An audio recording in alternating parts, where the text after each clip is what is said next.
బడిలో దెయ్యం. రావులపాలెం గ్రామానికి 20 కిలోమీటర్ల దూరంలో ఒక పాడుబడ్డ బడి ఉండేది. చాలా సంవత్సరాల క్రితం మూతబడ్డ బడి అది. రాత్రి 7 తరువాత అటువైపు ఎవ్వరూ వెళ్లేవారు కాదు. రాత్రిపూట ఆ బడిలోంచి ఏవేవో వింత శబ్దాలు వచ్చేవి.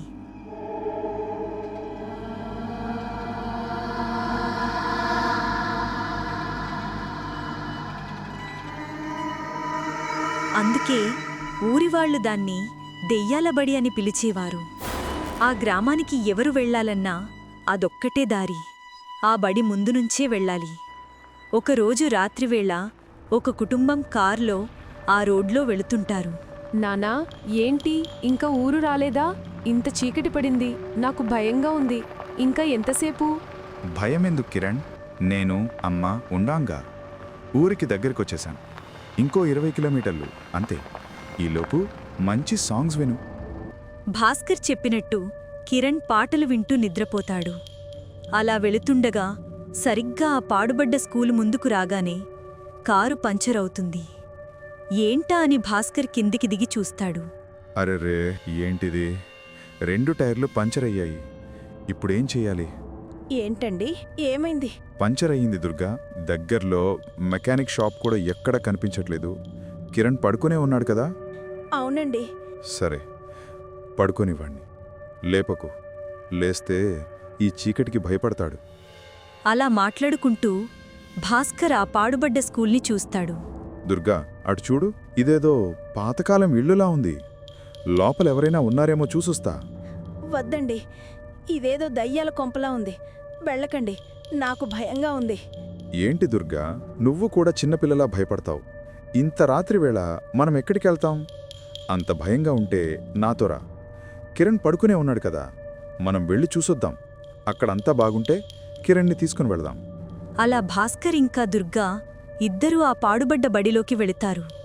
అక్కడికి వెళ్ళి తలుపు కొడతారు. ఒక ముసలాయన ఆ తలుపు తీస్తాడు. నమస్తే అండి, నా పేరు భాస్కర్. మేము రావులపాలెం వెళుతుంటే మా కారు పంచర్ అయ్యింది. ఈ రాత్రికి నేను నా కుటుంబం ఈ ఇంట్లో ఉండొచ్చా? ఇది ఇల్లు కాదు, బడి. చాలా రోజుల క్రితమే మూతబడిపోయింది. మీరిక్కడ ఉండలేరు. అలా అనకండి. ఈ చీకట్లో మేము ఎక్కడికి వెళ్ళలేము. దయచేసి మమ్మల్ని అనుమతించండి. సరే, మీ ఇష్టం. రండి లోపలికి. ముసలాయన అలా అనగానే భాస్కర్ ఇంకా దుర్గా పిల్లాణ్ణి తీసుకురావడానికి కారు దగ్గరకు వెళతారు.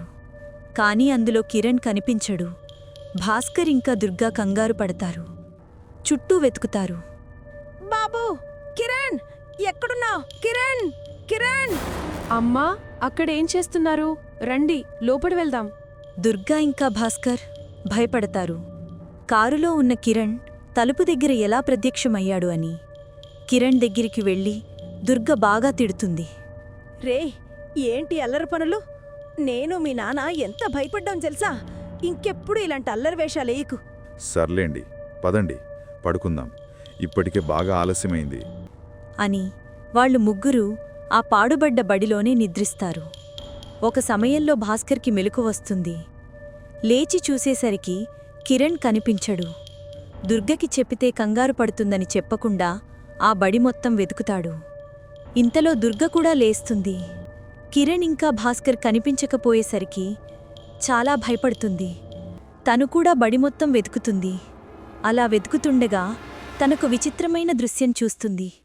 ఆ పాడుబడ్డ బడిలో ఒక పాడుబడ్డ తరగతి గదిలో కిరణ్ ఇంకా భాస్కర్ స్కూలు పిల్లల్ల పాఠం వింటుంటారు. కాని అక్కడ ఎవరూ లేరు పాఠం చెప్పడానికి. ఆ దృశ్యం చూసిన దుర్గ గట్టిగా అరుస్తుంది. ఏమండి, అక్కడేం చేస్తున్నారు? బాబు కిరణ్, ఇటు చూడు, ఇద్దరు బయటకు రండి. ఆ మాటలు వాళ్ళకి వినిపించినట్టుంటారు భాస్కర్ ఇంకా కిరణ్. ఇంతలో దుర్గకి ఒక గొంతు వినిపిస్తుంది. వాళ్ళు శ్రద్ధగా పాఠం వింటుంటే ఎందుకరుస్తున్నావ్? దుర్గ భయం ఇంకా పెరుగుతుంది. బయటకెళ్లడానికి ప్రయత్నిస్తుంది. ఈరోజు మిమ్మల్ని వదలను. మీ చావు నా చేతుల్లోనే. అలా అంటూ దెయ్యం దుర్గ వెంటపడుతుంది. కొంత దూరం వెళ్ళాక తన భర్త, కొడుకు ప్రాణాలు కాపాడాలని దుర్గ నిర్ణయించుకుని దెయ్యం మీద తిరగబడింది. దెయ్యం దుర్గని కర్రతో కొట్టబోతుంది. కానీ దుర్గ ఆ కర్రని పట్టుకుని దెయ్యంతో ఫైట్ చేస్తుంది. వదలమన్నానా? వదులు! ఆ క్రమంలో ఆ కర్ర విరిగిపోతుంది. ఆ దెయ్యం ప్రాణాలు ఆ కర్రలోనే ఉంటాయి. అది విరిగిపోవడంతో దెయ్యం అంతమవుతుంది. మళ్లీ దుర్గ ఆ తరగతి గది దగ్గరకు వెళుతుండగా భాస్కర్ ఇంకా కిరణ్ దుర్గకు ఎదురొస్తారు. దుర్గా, ఏంటిది? ఏమైంది? మాకేం అర్థమవ్వట్లేదు. అవన్నీ తర్వాత చెప్తాను. ముందు బయటికెళ్దాం. పదండి. అలా దుర్గ తన భర్త ఇంకా కొడుకుని బయటకు తీసుకెళ్లి జరిగిన విషయం చెబుతుంది. అది విని భాస్కర్ తన భార్య ధైర్యాన్ని చూసి చాలా మెచ్చుకుంటాడు. దుర్గా, ఇవాళ నువ్వు చేసిన పని ఎప్పటికీ మరచిపోలేను. మా ప్రాణాలను కాపాడిన దేవతవు నువ్వు. నీ ధైర్య సాహసాలను పొగడకుండా ఉండలేకపోతున్నా. అవునమ్మా, నువ్వు చాలా గ్రేట్. నువ్వు ఒక సూపర్ ఉమెన్. వాళ్ళు అలా మాట్లాడుకుంటున్నగానే తెల్లారిపోతుంది. ఊరివాళ్ల సహాయంతో కారుని రిపేర్ చేయించి అక్కడి నుంచి వెళ్ళిపోతారు.